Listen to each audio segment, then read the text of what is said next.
پہلے سرکاری ملازموں کو وظیفہ دینے کا سسٹم بھی حضرت عمر فاروق رضی اللہ تعالیٰ نے شروع کیا تھا۔ آپ اندازہ کیجئے، ہمیں تو پتہ ہی نہیں ہے کہ انہوں نے کیا کیا کچھ کر دیا تھا، یہ دوسرے لکھ رہے ہیں کہ دنیا کو نظام حضرت عمر فاروق رضی اللہ تعالیٰ نے دیا تھا، لوگوں کو تو پتہ ہی نہیں تھا کہ حکومت کی کیسے جاتی ہے۔ اور جو شروع سے حضرات تشریف فرما ہیں، میں پہلے عرض کر چکا کہ یہ سارے کا سارا فیض گنبد خضرا کے مکین سے ملا ہوا تھا۔ یہ ساری تربیت میرے مصطفیٰ کی تھی کہ انہوں نے کس طریقے سے ان کی تربیت کی تھی۔ اور پھر بچہ، یہ بچے ہوتے ہیں نا، آج لوگ مثالیں دیتے ہیں جی، یورپ کے اندر جب بچہ پیدا ہوتا ہے تو پیدا ہوتے ہی بچے کی ماں کا وظیفہ، اس کا اسکول سسٹم، یہ سارے کا سارا جو ہے وہ گورنمنٹ برداشت کرتی ہے اور اس کی تربیت کرتے ہیں۔ آپ اندازہ کیجئے حضرت عمر رضی اللہ تعالیٰ عنہ نے یہ نظام مقرر کیا تھا کہ جو بھی بچہ پیدا ہوتا، جو ہی وہ بچہ ماں کا دودھ چھوڑتا تھا تو بیت المال کی طرف سے اس کا وظیفہ مقرر کیا ہوا تھا۔ اسلامی سلطنت اس بچے کے اخراجات برداشت کرتی تھی۔ ایک دفعہ ایسا ہوا کہ آپ رات کو گشت کر رہے تھے، کیونکہ بادشاہ وقت کا یہ کام نہیں ہوتا کہ خود ٹھنڈے کمروں میں بیٹھ کے موج کرتا رہے اور قوم رلتی رہے، رسوا ہوتی رہے۔ آپ خود بھوکے رہ کر عوام کے لیے آٹے کندھوں پہ اٹھا کر لے جاتے تھے، گھی کے کنستر اٹھا کے پکا کے اپنے ہاتھوں سے کھلایا کرتے تھے، یہ آپ کی خاصیت تھی۔ یہاں تک کہ ایک مرتبہ آپ گشت کر رہے تھے تو ایک خیمہ، اس کے اندر دیکھا کوئی آگ جل رہی ہے، اندھیری رات ہے اور بارش کا موسم ہے، تو آپ نے اپنے غلام اسلم سے کہا کہ پوچھو ان سے، پوچھا تو انہوں نے بتایا ہم مسافر ہیں اور میری عورت امید سے ہے اور کوئی یہاں دائی کا انتظام نہیں ہے، اور بعض روایات کے مطابق وہ مسلمان بھی نہیں تھے، وہاں سے گزر رہے تھے، مسافر دور خیمہ لگا ہوا ہے۔ آپ اپنے گھر گئے، اپنی بیوی کو ساتھ لے کر آئے، ساری رات وہاں پہ رکھا، یہاں تک کہ بچے کی ولادت ہوئی، اسے غسل دیا، کپڑے پہنائے، سارا اہتمام کیا اور صبح فجر سے پہلے اپنی بیوی کو گھر لے کر گئے۔ یہ اسلامی حکمران اور یہ نظام تھا، راتوں کو گشت کرتے تھے۔ آپ گشت کر رہے ہیں، دیکھا ایک بچہ رو رہا ہے، حضرت عمر فاروق نے دروازے پہ دستک دی، عورت سے پوچھا یہ بچہ کیوں رو رہا ہے؟ اس نے کہا دودھ مانگ رہا ہے، میں دودھ نہیں پلا رہی۔ اسے تو پتہ نہیں تھا کہ جو مجھ سے سوال کرنے والے یہی امیر المؤمنین، آپ بھیس بھی بدلتے تھے اپنا۔ تو فرمایا دودھ کیوں نہیں پلا رہی؟ اس نے کہا کہ اصل میں امیر المؤمنین نے، یعنی حضرت عمر فاروق نے بچے کا وظیفہ اس بات پہ مقرر کیا ہے کہ بچہ جب دودھ چھوڑے گا تو ماں باپ کو وظیفہ ملے گا اس بچے کے خرچے کا، تو میں اسے دودھ جلدی چھڑانے کی کوشش کر رہی ہوں کہ دودھ چھوڑ دے تاکہ وظیفہ لگ دے اور نظام چلے۔ آپ نے فرمایا ٹھیک ہے، آپ واپس چلے گئے اور صبح کو ساری جتنے بھی گورنر تھے ان کی طرف لکھ بھیجا کہ پہلے تو ہم وظیفہ بچے کو تب دیتے تھے جب وہ دودھ چھوڑتا تھا، لیکن آج سے جو ہی بچہ پیدا ہوگا اس کا وظیفہ مسلمان بیت المال سے دیا کریں گے۔ یہ سسٹم دنیا کو دیا ہے، نظام دیا ہے۔ آج تو لوگ کہتے ہیں جی یو کے اندر، کینیڈا کے اندر اور دیگر یورپین کنٹریز کے اندر یہ سسٹم چل رہا ہے کہ وہاں پہ بچوں کی پوری کفالت کا اہتمام ہے۔ پھر وہ بچہ جب بڑا ہوتا، یعنی جو ہی وہ بچہ آگے بڑھتا تو پڑھنے کے لیے، میں پہلے عرض کر چکا، سرکاری سطح پہ سب سے پہلے حضرت عمر فاروق نے ٹیچر بھرتی کیے تھے اور ان کے وظیفے مقرر کیے تھے، تو وہ بچہ اس کا جتنا بھی خرچہ ہوتا تھا، پڑھائی کا، لکھائی کا، تربیت کا، وہ سارے کا سارا خرچہ سب سے پہلے حضرت عمر فاروق نے بیت المال سے مقرر کیا تھا۔ آپ اندازہ کیجئے دنیا کو کیسا سسٹم دیا۔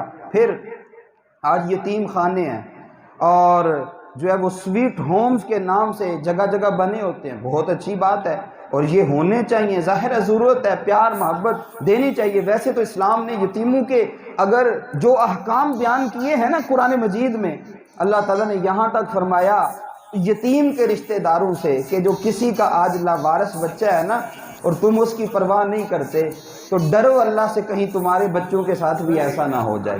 اس سے بڑا حکم اور کیا ہو سکتا ہے؟ اللہ تعالیٰ فرماتا ہے ڈرو اسی جگہ، اگر تمہارے بچے ہوتے تو آج تم ان کے ساتھ کیا کرتے۔ فرمایا یہی اولین تو جو یتیم بچوں کا حق ہے نا، اگر مسلمان قرآن کی ان آیات کے مطابق عمل کریں، چچا ہیں، ماموں ہیں، دیگر رشتہ دار ہیں، تو یقین کریے کہ پھر تو یہ سویٹ ہومز ان کی ضرورت ہی نہ پڑے۔ لیکن چلو نئی سسٹم، تو آپ کو میں بتاؤں کہ سب سے پہلے لاوارث اور یتیم بچوں کے لیے جنہوں نے ایک سسٹم بنا کر باقاعدہ گھر خرید کر ان کو سیٹل کر کے ان کا سسٹم ٹھیک کر کے بچوں کے مطابق جنہوں نے بنایا تھا، وہ شخصیت بھی حضرت عمر فاروق اعظم رضی اللہ تعالیٰ عنہ کی ہے۔ اتنے عظیم عظیم کام جن کو غیر مان رہے ہیں کہ دنیا کو ایک سسٹم دے دیا کہ حکومت کی کیسے جاتی ہے۔ پھر فوجی، آج فوج کا سسٹم ہے، 3 طرح کی فوجیں، بری فوج ہے، بحری فوج ہے، اور دیگر مختلف کئی ان کے ضمنی شعبہ جات ہیں۔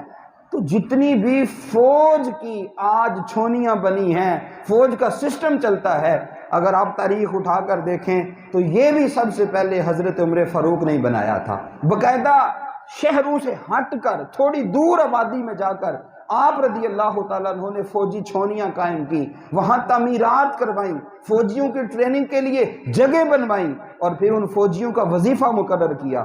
اور آج تو معاملات اور بڑے ہیں نا۔ آپ رضی اللہ تعالیٰ عنہ نے اپنی بیٹی سے پوچھا تھا اشارے سے کہ بیٹی مجھے بتاؤ ایک بیوی اپنے شوہر سے کتنے عرصے تک دور رہ سکتی ہے، میکسیمم اس کا ٹائم کیا ہے؟ تو آپ کی بیٹی نے اشارہ کیا 4 ماہ، ہاتھ سے اشارہ کیا کہ 4 ماہ کے اندر اندر اسے ضرورت ہوتی ہے اپنے شوہر کی۔ تو آپ نے یہ قانون پاس کر دیا کہ جتنے بھی فوجی ہیں ہر 3 ماہ کے بعد ضرور اپنے گھروں کے لیے چھٹی کے لیے جایا کریں گے۔ یہ سسٹم آپ نے باقاعدہ دیا۔ پھر جو فوجی ہیں ان کی تنخواہیں مقرر کی، چھونیاں مقرر کرنے کے بعد پھر جو سرحد پہ جہاں جہاں اسلامی سرحد تھی، آپ رضی اللہ تعالیٰ عنہ نے اس سرحد پر فوجی تعینات کیے۔ اور آپ رضی اللہ تعالیٰ عنہ کے زمانے میں آپ اندازہ کیجئے، یہ جو آج میڈیا، چلو میں میڈیا کا لفظ بول دیتا ہوں، اتنا زبردست سسٹم تھا کہ آپ کے پاس ایک دفعہ ایک عیسائی شکایت لے کر آیا۔ وہ شکایت کیا لے کر آیا؟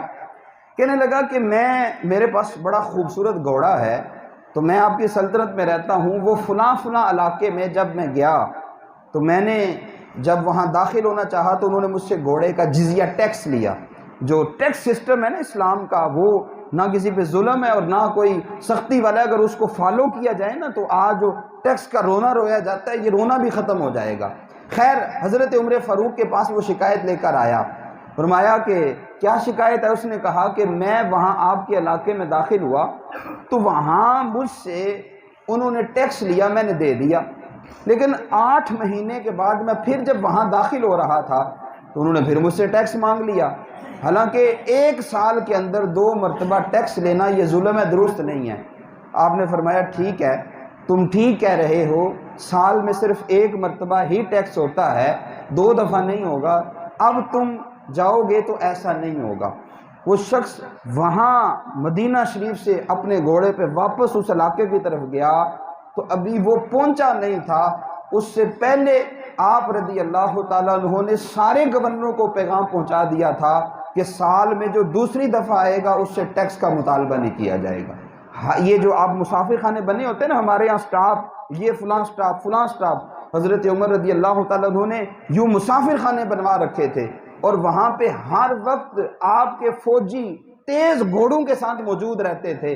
جب بھی کوئی پیغام پہنچانا ہوتا نا تو وہ پیچھے والا دوڑتا ہوا گھوڑے لے کے آگے آتا، وہ پیغام ادھر سے جاتا، آگے آگے ہر 10-20 کلومیٹر جو بھی آپ نے ایک وہ میل مقرر کیے ہوئے تھے، وہاں پہ مسافر خانے ہوتے تھے جہاں تیار فوجی بیٹھے ہوتے تھے، اور وہ احکام سارے کے سارے جو ہیں وہ آگے لے کر جاتے تھے۔ یوں آپ کا اتنا مضبوط سسٹم تھا۔